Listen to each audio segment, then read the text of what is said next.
जय भोजपुरिया समाज। जी हाँ भैया, आप सबके बता दी भोजपुरी के पावर स्टार पवन सिंह के फैंस लोग के बड़ा ही इंतजार बाटे पवन सिंह के गाना, पायल देव के गाना। जी हाँ भैया, पवन सिंह और पायल देव के आवाज में जौन गाना के रिकॉर्डिंग और शूटिंग हो चुकल बा, वो गाना के फर्स्ट लुक भी कल के जारी हो गई बाटे और गाना का आप सबके इंतजार भी बन गई बा। फाइनली आप सबको बता दी रिलीज डेट के भी अनाउंसमेंट हो गई बा कि 29 जुलाई के आप लोग के बीच रिलीज होके जा रहा बा, जौन की 11 बजे दोपहर में, 11 बजे AM में, साफ तौर पे बता दी। जी हाँ भैया, सारा अपडेट आ गई बटे।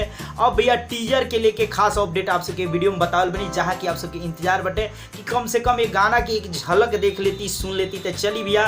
वो भी अब समय ढेर दूर नहीं थे, एकदम पास आ गई बा, करीब बा। आप सबको हम पूरा डिटेल से बतावल बनी कि टीजर कब आ रहा बा। साफ तौर पे बता दिए गाना गेल बने पवन सिंह, पायल देव। ये गाना में म्यूजिक दिल बड़ी पायल देव और ये गाना के लिखले बने कुणाल वर्मा और एक गाना के डायरेक्टर बने सुमित सचदेव। आप सबको बता दी बहुत ही बेहतरीन वीडियो बन के तैयार बटे। फाइनली एक भैया बॉलीवुड गाना ये टाइटल के आ चुकल बटे, बारिश बन जाना। जी हाँ भैया, ये टाइटल के गाना बॉलीवुड आ गई बा, जन्म पायल देव एज ए फीमेल सिंगर के जगह पर गईले बड़ी। जी हाँ भैया, और गाना बहुत ही हिट भइल बटे। जी हाँ भैया, बहुत ही हिट भइल बटे। अब उहे गाना भैया भोजपुरी में आ रहा बा, यानी पायल देव के भोजपुरी गाना आ रहा बा। जी हाँ भैया, पायल देव भोजपुरी गाना गईले बड़ी, जौन की पवन सिंह के साथ पायल देव। ये गाना में भी फीमेल सिंगर बड़ी और मेल के जगह पर पवन सिंह बने। जी हाँ भैया, ये गाना के भी टाइटल बा बारिश बन जाना, यानी साफ तौर पे बता दी जौन हिंदी बारिश बन जाना गाना बा, वही के भोजपुरी वर्जन एक तरह से कह सकते नहीं, मतलब वो गाना अब भोजपुरी में आ रहा बा, बारिश बन जाना। अब आप सब भोजपुरी में देखें और सुने।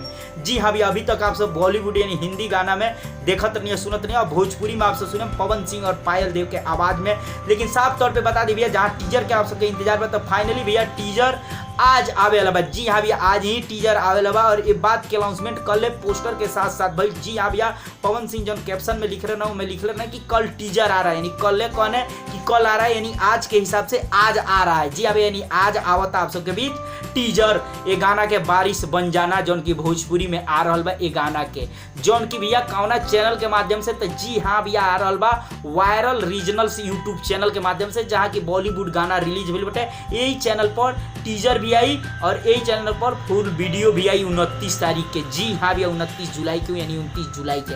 साफ तौर पे बता दी भैया, टीजर आज आ रहा बा। टाइम के अनाउंसमेंट नहीं केवल टाइम के अपडेट जैसे मिले हम बता दें कितना बजे। फिलहाल भैया आज आ रहा बा। आप सब इतना खुश रहे कि आज आप सबके टीजर देखे के मिली। तो जी अभी आप सबको अपडेट कैसा लगल और टीजर आ रहा बा कितना ज्यादा धूम मचाई, कमेंट बॉक्स में बताई। चलते चलते वीडियो के लाइक करी, ज्यादा से ज्यादा वीडियो के दबा के शेयर करी।